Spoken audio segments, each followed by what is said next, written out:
जंगल में बारिश का मौसम आने वाला था।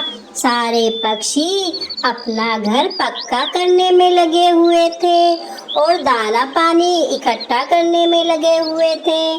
तभी टुन्नी चिड़िया देखती है कि सारे पक्षी अपना अपना काम करने में लगे हुए हैं। टुन्नी चिड़िया के पास एक घोंसला था जिसे वह छोड़कर नहीं जा सकती थी। उस घोंसले में चिड़िया ने एक प्यारी सी बच्ची को जन्म दिया था।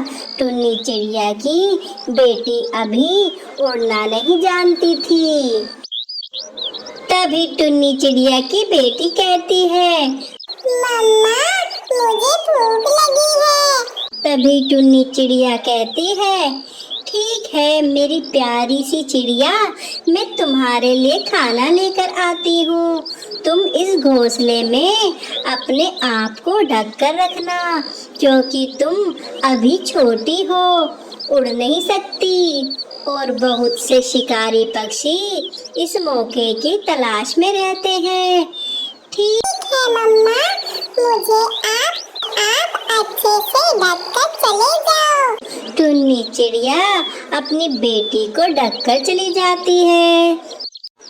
तभी वहाँ तेज हवा चलने लग जाती है और चिड़िया के ऊपर से भी पत्ते ढके हुए थे, वह सारे उड़ जाते हैं। तभी वहाँ कौवा कौवी का जोड़ा आता है और देखता है घोंसले में एक नन्ही चिड़िया बैठी है। कालू जी, मुझसे मेहनत नहीं होगी, यह देखो सामने ही एक घोंसला है जिस पर एक नन्ही सी चिड़िया बैठी हुई है। हम इस चिड़िया को यहाँ से भगा देंगे और इसके घोंसले पर कब्जा कर लेंगे। सही कह रही हो सुंदरी, हमें ज्यादा मेहनत भी नहीं करनी पड़ेगी और वैसे भी अभी तो हमारे पास कोई ठौर ठिकाना भी नहीं है। चलिए फिर कालू जी। हाँ, चलो नन्ही चिड़िया, चलो यहाँ से भाग जाओ, ये घोंसला हमारा है। नहीं अंकल, ये घोंसला हमारा है।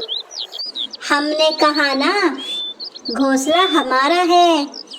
नहीं आंटी, मेरी मम्मी भोजन लेने गई है, अभी आती होगी। आप मेरी मम्मी से पूछ लेना, ये घोंसला हमारा है। कालू जी, इसकी तो माँ आने वाली है, अब हम क्या करें? ऐसा करते हैं, इस चिड़िया को नीचे फेंक दो, घोंसला खाली हो जाएगा और हम कह देंगे जब घोंसले में कोई नहीं है तो ये घोंसला हमारा है। सही कह रहे हो कालू जी, मैं ऐसा ही करती हूँ। तभी सुंदरी टुन्नी चिड़िया की नन्ही सी बच्ची को घोंसले के नीचे फेंक देती है। तभी रानो कहती है, मम्मी मुझे बचाओ, मम्मी मुझे बचाओ। और यह कहकर जमीन पर गिर जाती है। रानो को बहुत चोट आती है। तभी वहाँ टुन्नी चिड़िया आती है और घोंसले में देखती है कि उसके घोंसले में कौवा कौवी का जोड़ा बैठा है। तभी टुन्नी चिड़िया कहती है, ये घोंसला मेरा है और मेरी बच्ची कहाँ है? हमें क्या पता तुम्हारी बच्ची कहाँ है, ये घोंसला तो अब हमारा है और हम ये घोंसला खाली नहीं करेंगे। अब यहाँ हमारा है और तुम जाओ यहाँ से। जो दूसरे का बुरा करते हैं ना, उसके साथ भी बुरा ही होता है, याद रखना मेरी ये बात। तभी टुन्नी चिड़िया की नजर उसकी बेटी रानो पर पड़ती है। हाय रे, मेरी बच्ची कितनी जख्मी हालत में पड़ी है, कितना खून बह गया है। टुन्नी चिड़िया अपनी बेटी को देखकर रोने लग जाती है और उसे हॉस्पिटल लेकर जाती है। तभी वहाँ रानी आती है। क्या हुआ टुन्नी बहन, तुम इतना रो क्यों रही हो? क्या बताऊं रानी, मेरे घर पर एक कौवे के जोड़े ने कब्जा कर लिया है और मेरी बेटी को भी उस घोंसले से गिरा दिया, जिससे मेरी बेटी को बहुत चोट आई है। क्या कह रही हो? हाँ बहन, तुम चिंता मत करो, मेरे घर चलना। मेरे पिताजी का घर खाली पड़ा है, तुम उस घर में जाकर रह सकती हो। तुम्हारा बहुत बहुत धन्यवाद रानी। रानो अब ठीक हो जाती है और रानी के पिताजी के घर आ जाती है। रानी के पिताजी का घर बहुत मजबूत था और बहुत बड़ा भी। रानो और टुन्नी चिड़िया बहुत खुश होती है क्योंकि अब बारिश शुरू होने वाली है और उनको एक मजबूत घर मिल चुका था। अब टुन्नी चिड़िया ढेर सारा भोजन इकट्ठा करती है। अब उसे खाने पीने की कोई चिंता नहीं थी। अब बारिश के दिनों में भी आराम से अपने घर आराम कर सकती थी। तभी कुछ दिनों बाद सुंदरी एक बच्चे को जन्म देती है और तभी कुछ दिनों बाद बारिश होनी शुरू हो जाती है। बारिश से सभी पक्षी परेशान हो रहे थे। लगातार 2 दिन से बारिश हो रही है।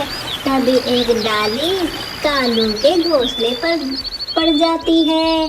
कालू घोंसले में दबकर मर जाता है और अब सुंदरी और उसका बेटा ही रह जाते हैं। वह एक घोंसले में मदद मांगने जाते हैं। तभी मीनू मौसी कहती है, तुम लोगों को कोई मदद नहीं मिलेगी।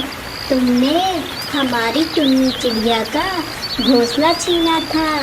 क्या पता अब तुम हमारे घर में घुसकर हमारा घर छीन लो। हम तुम्हें अपने घर में पहना नहीं देंगे। सुंदरी जिस घर भी जाती एक एक करके सारे पक्षी ऐसा ही करते। सुंदरी वापस अपने घोंसले में आ जाती है।